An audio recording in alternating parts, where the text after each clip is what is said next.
So right now, I am at Auckland University in New Zealand. In the university, you have the orientation week, where students present their clubs in order to have more and more students, joining. One of the clubs that I saw is the Palestinian club. And I came across these, which state that boycott Israeli apartheid, and obviously this flyer. Now, I am an Arab Israeli, and I don't live under apartheid regime, and I really want to know how much the students who present or represent those clubs know about the reality in Israel. What we're going to do is, I'm going to actually go there and ask to interview them as someone who has no knowledge, and just to see what kind of answers we'll give to my questions. Let's go and check.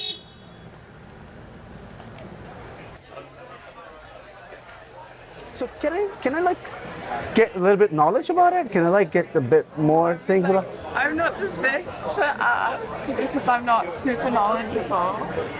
Yeah. What kind of Aren't you? Sorry, I'm really confused because this is really important, right? Yeah. But you don't know anything about this? Well, I mean, I do, but like, I wouldn't be comfortable being like, I'm the expert on this kind of thing, if that makes sense. Do you have your friends here? No, they're not here at the moment. So, like, because this apartheid is not okay. Yeah. And I tried to go online and search about it, and I saw a lot of talks like, oh, there isn't apartheid, there is apartheid. And I said, I'm gonna come here, I'm just gonna hear it from you guys. But yeah. Can I be honest? I'm really a bit disappointed because I thought if you represent the Palestinian club, you would like know about it. Yeah, no, I mean. So wait, is there apartheid in there? If you're asking for a personal opinion, yes. Yeah. What do you mean personal opinion? As in, like, just my opinion, yes, yeah. I'm a bit confused, sorry, because like the personal opinion does not matter. The fact doesn't matter, right? Like if there is an apartheid or no. Yeah. And if Palestinians live under apartheid, the world should know that. Yeah. And so I guess I'm just asking, is it a fact or is it a personal opinion? Well, I mean, it's a fact. Yeah. How? I also believe, so it's a fact and it's also my personal opinion. I'm saying I affirm. Oh. So who, like, what's the apartheid? It's like, what do you do in that? Like, what? The definition of a. Yeah. I mean, again, like I don't have the definition with me, but from my understanding, you have to meet certain requirements for it to become apartheid. And, places like the UN, human rights organizations like Amnesty International have all come to the conclusion that yes, what's happening in Israel, Palestine is apartheid.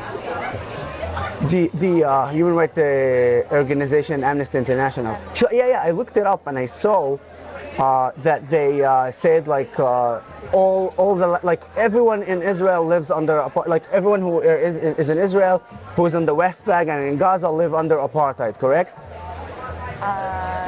Yeah, people live in, yeah. So like, and what's the definition of apartheid? Like just to get a better understanding. I think I've tried to like get it online. Yeah. What's the right definition of apartheid? You're quizzing me, but yeah. You don't know? Yeah, I just don't want to say without it being wrong. Okay. Yeah, I mean, like my understanding of apartheid would be you've got some kind of system, governmental system that discriminates against groups of people. And like the South African apartheid was the discrimination of white people over black people. Yeah, so discrimination against black people. Yeah. Like the white people controlled the black people and like they separated them and something like this. Yeah. I've studied that like in the apartheid of South Africa, they had like separate lines, separate buses. They had like a separate justice system. All this. So this exists also like for Israel. For Israel, I mean, not. You can't copy and paste and say that everything that happened in South Africa is happening in Israel. So what does happen in Israel? I think from what I believe, I mean, you've got checkpoints. So. Well, you have checkpoints also like in between countries, no? Yeah, but I mean, it's, you know, your movement between, because a lot of Palestinians do also work in like Jerusalem, for example. Yeah. To go through a checkpoint all the time sort of can be seen as segregational. You've got sort of. Wait, so does anyone like, let's say, Brazil and Argentina?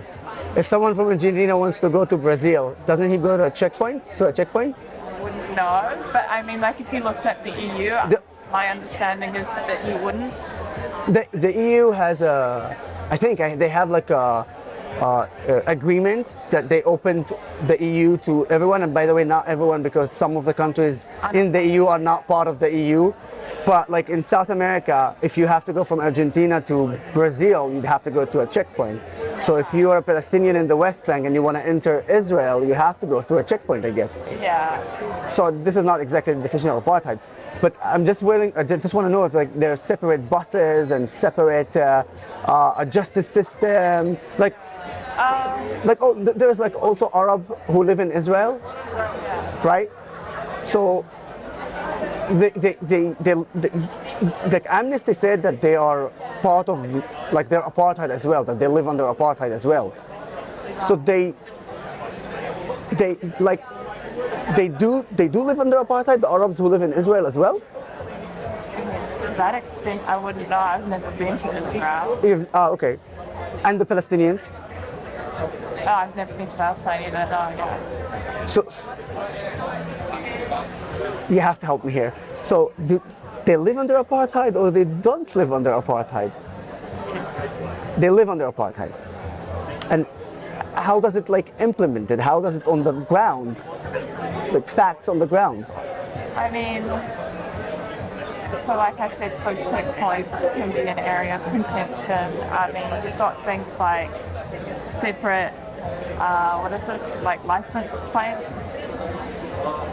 The license of the car? Yeah, it's like a different color. So some roads you can't travel if you've got the sort of Palestinian license plate. But there's two different plates. There's one for the Israeli cars and one for the Palestinian cars. Yeah. Why it should be the same? It's not good. If it's the same, then Israel is making the Palestinian become Israelis. No? I think. Right? I just don't quite understand your whole point. I'm saying that you're telling me because Palestinians have a Palestinian license plate, which is different from the Israeli license plate, that's apartheid. But I don't understand why it's apartheid. If like a person from New Zealand has a license plate of New Zealand and a person from Australia has a license plate from Australia, how is that? So New Zealand is an apartheid to Australia, or Australia is an apartheid to New Zealand? I mean, like that's different because we're two separate. Okay, so what about Brazil and Argentina? It would be sort of like the same as saying like in Auckland we have our own place and then Hamilton has their own and then we can't. But Auckland and Hamilton are under, they're New Zealand. They're not Palestine and Israel. I get that. You get that? But I'm just saying that it would be that kind of, that's what I'm talking about, that kind of local level. So you want the Palestinians to become Israelis? No, I'm not saying that. Or you want the Israelis to become Palestinians? Oh, I'm not, like, I just don't really... You do understand that, like, literally I'm trying to understand the apartheid in Israel because I want to speak about it. Like, I want to help you guys. I want to spread the word. But honestly, right now, I'm not getting much of an information because it seems like there isn't any apartheid. There is problems, I guess. I checked that there are problems, but it's not apartheid. Yeah, I know. I don't appreciate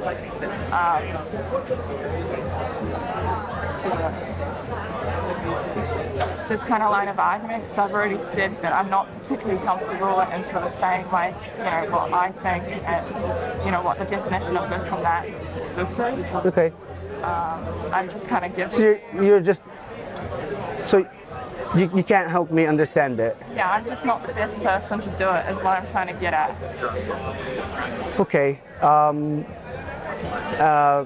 I mean, I hope that someone else can really explain to me this, because yeah, I wish so too, because I'm just not the best speaker, and so that's why I feel. But you're advocating for the club. Yeah, I know. And like people who come here and seeks to join the club, I think they should really know what's going on, right? That's how we sort of hold events. But so why are you in this club if you don't know what's going on? Really?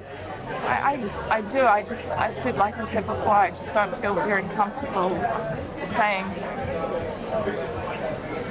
Okay. Can I be straight honest with you? Yeah, I mean, you have been from the start. I have been from the start. I'm actually an Arab who live in Israel. Yeah. And I don't know what people are telling you or not telling you, but, and just to verify, I don't know if any of those people who are in that club even speaks Arabic, like me as an Arab. There are problems. I will never say that there isn't a problem. Yeah.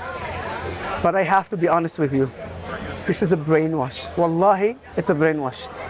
This does not really exist, all this apartheid. I'm an Arab who live in Israel. And I'm an Arab who actually have, not Palestinian, I am an Arab from the Arab of 48, from the Arab Israelis today. And we are 2 million Arabs, Christians, Muslims, and Druze. Live in Nazareth, Haifa, in Akka, in Shfa'amer. We live in Arab Israeli towns, villages, and cities. And I want to tell you that you're right, there are problems, but you're wrong. There isn't apartheid. And when Amnesty International, you brought Amnesty International as an example. When Amnesty International categorized me as living under apartheid regime, the Arabs who live in Israel as well, because that's what they said, by the way. I studied the whole report. I was shocked because I can vote, I can get elected. I become the president of Israel if I want right now to nominate myself. Whether I win or not, that's different. I don't have a different bus system. I don't have different judge system. In fact, an Arab judge in Israel, Supreme Court judge, sent to prison a Jewish prime minister and Jewish president. I don't want you to believe me.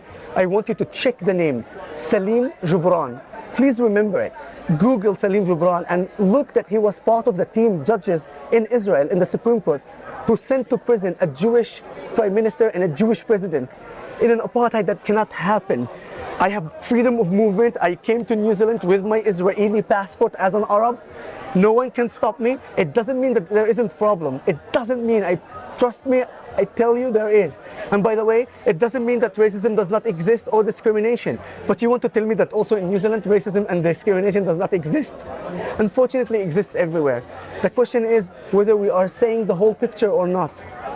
This is my problem, because when we do this and when we have stickers of saying stop the Israeli apartheid or boycott the Israeli apartheid, this only harms Arabs in Israel and Palestinians in the West Bank and Gaza. Trust me, I live there.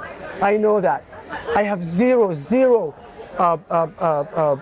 criticism towards you. You haven't been in Israel, you haven't been in the West Bank and in Gaza, and you haven't seen the Gaza people in Palestine living under a terrorist regime. You haven't seen Palestinians living under the Palestinian Authority where they can't speak anything. Nizar Banat is one of them. Nizar Banat is a journalist who spoke against the Palestinian Authority and they killed him. Google that name. So there are many things that people are not even aware of it. I wish I can help you just to see clearly. And again, keep in mind, I'm not saying Israel is perfect. I'm far away from saying that. Yeah, I'm not disagreeing. But so it's not an apartheid, but that's the thing. Do you understand how it's much problematic, how problematic it is when someone like you, who is A very nice person. Look at this interaction. We haven't cursed each other despite the differences between us. We haven't disrespected each other. We're speaking in a very respectful way, which I, by the way, appreciate that, really appreciate that. But I just want to tell you that the responsibility here is on the life of Arabs and Jews in Israel and the life of Palestinians in the West Bank and in Gaza. And when people are just brainwashing people and saying, oh, there's an apartheid, or Israel is doing that, or the Palestinian is doing that, without actual facts, it really harms everyone. It harms everyone, and it certainly does not help in any way the conflict between Israelis and Palestinians. It actually causes more harm and more damage. That's why I feel it from the bottom of my heart when I tell you, I wish that I can speak to people just to acknowledge them. I have no problem. As an Arab, not only I don't have problem, I really want to solve this conflict. But how can we solve them when people are lying and twisting the facts?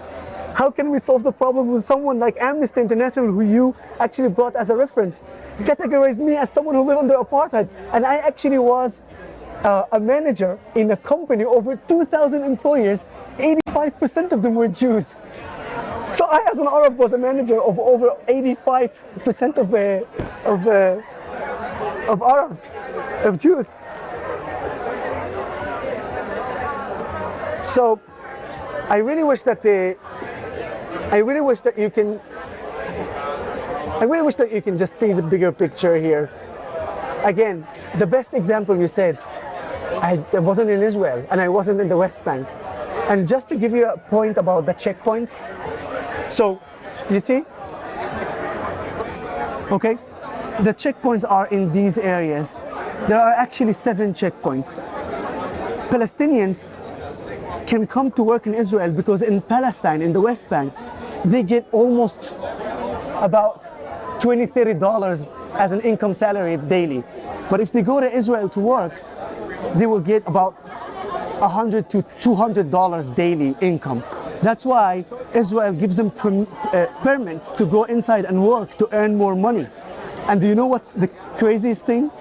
The Palestinians wanted to actually make the Palestinian who work in Israel to come back and put the money in the Palestinian banks. The Palestinians refused and said, we're only going to get it in cash, because they don't trust the banks in Palestine and they don't trust the Palestinian Authority. Do you understand the craziness of that? I can understand, like, people not liking, what is it? Yeah, like, we also criticize them as well. What about Hamas? Yeah, no, Hamas as well. I mean, it's rough. It's like, look, Hamas controls the Gaza. Israel does not control Gaza. Yeah, I'm aware. So Israel does not have even 1 inch. But then Israel controls the sea and the border. Yeah. Okay? And you're right. Like, how is it possible, like, to move freely if you control the sea and the border? But on the other hand, what's the alternative for the Israelis? Because Hamas is backed up by Iran, who wants to demolish Israel and supply them with weapons that the terrorist organization wants towards Arabs and Jews who live in Israel. And they killed already Arabs and Jews in Israel. So we are in a circle of blood. And by the way, it's not also fully true, because Hamas has a border with Egypt, and Egypt closed that border as well. So why an Arab state closed the border with an Arab Gaza? Because of terrorism. Honestly, did you know this information? Yeah, I'm aware that person. Did you know that during the Second Lebanon War, 44 Israeli civilians were killed by Hezbollah? Half of them were Arab Muslims from Israel. Yeah, I wasn't aware that they were Arab Muslims. Yeah, they were killed by Hezbollah rockets. So there's a lot of things here, really a lot of things. I wish I can help. It doesn't mean I am against the Palestinians. No, not at all. I'm an Arab, they're my brothers. But I for sure tell you, please,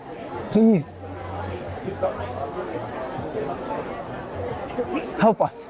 And helping us is not lying more about this or promoting the brainwashed of this. This is not true. I don't live under apartheid regime.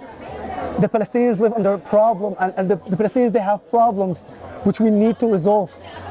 But the obstacle is not actually Israel. The obstacle right now is terrorist organization from Gaza and a corrupted Palestinian Authority. In fact, if you would go to Palestine and speak to the regular people, they would tell you probably the same thing. I hope I managed to pass something. And also, maybe I did not change your mind, but maybe made you ask more tough questions to the people who made you join this club. Please help us. Help to solve the problem, not to maintain it. I mean, I appreciate the Thank you. Thank you very much. Really, really thank you. What's your name, sorry? Yoseph. Yoseph. That's my name. Yoseph Haddad. Nice to meet you, Mika. Again, thanks for allowing me to speak to you. I hope that I wasn't offending you in any way. No, it's just, I'm not very good with math. Okay, no worries. Thank you very much. All good for you. And if you need anything, you just can look me up as Yoseph Haddad. And thank you. Thank you very much.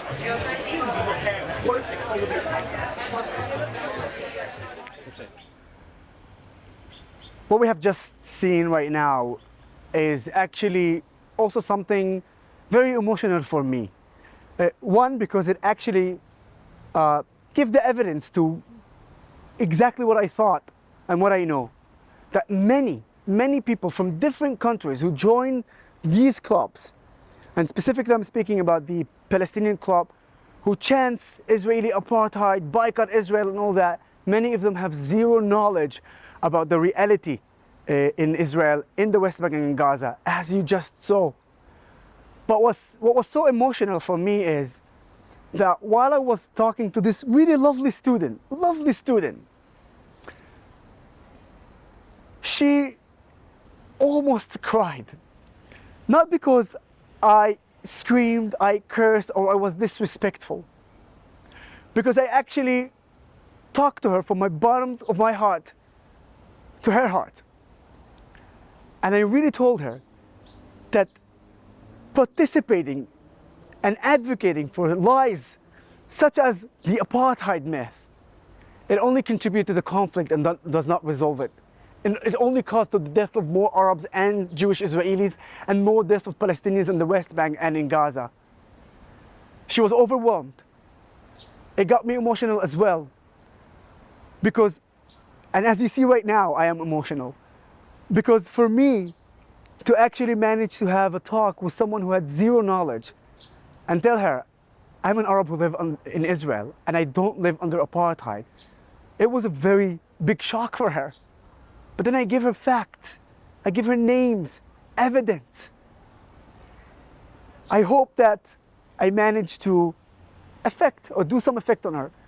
But even so, even if I didn't, I at least hope I made her ask or going to ask tough questions. The people who recruited her and put her in that booth and brainwashed her.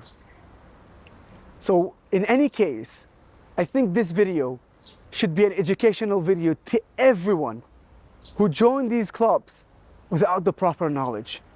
Please, please, first, try to knowledge yourself about this conflict. And if you want the best thing, just come and visit Israel. I'll be glad to host you in the largest Arab city in Israel, in Nazareth. Yalla, ta'alu, come. I'm waiting for you guys. Thank you. Beautiful, beautiful. And